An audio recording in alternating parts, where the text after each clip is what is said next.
जागतिक तणावाचा फटका बळीराजाला बसतोय। टरबूजाच्या भावात मोठी घसरण झालेली आहे। 15 दिवसांमध्ये दर 25 वरून 7 रुपयांवर पोहोचले। आवक वाढली आहे, शेतकरी मात्र हवालदिल झाला। तर शेतकऱ्यांशी संवाद साधलाय आमचे प्रतिनिधी विजय चिडे यांनी। पाहूया। आखाती देशांमध्ये युद्ध सुरू आहे, त्याचा परिणाम हा थेट शेतकऱ्यांच्या पिकमालावरती झालाय।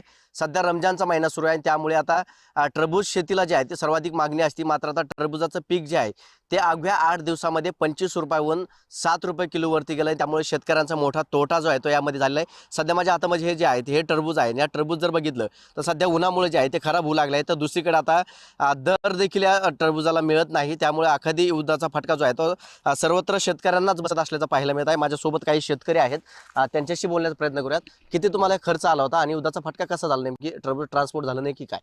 खर्च आम्हाला समजा 1.5 एकर रान आहे, तर 80-85 हजार रुपये खर्च आला।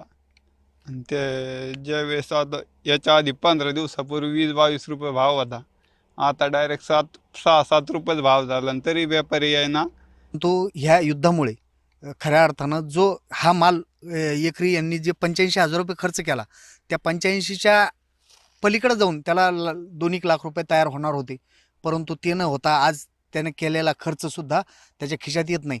म्हणून प्रत्येक वर्षी शेतकरी हा कर्जाच्या त्याच्या डोक्यावर कर्ज होऊ लागलेलं। टरबूजाला भाव चांगला होता, पण या 15-20 दिवसापूर्वी चांगला होता। आता युद्ध चालू झालं, युद्ध निर्यात टरबूज होत नाही।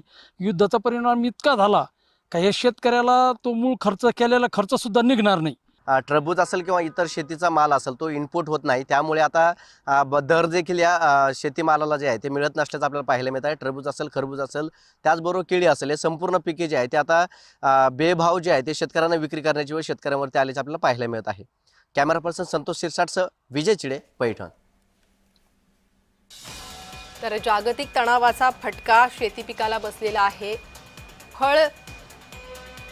मोठ्या प्रमाणात फळ उत्पादक शेतकरी हवालदिल झालेला आहे।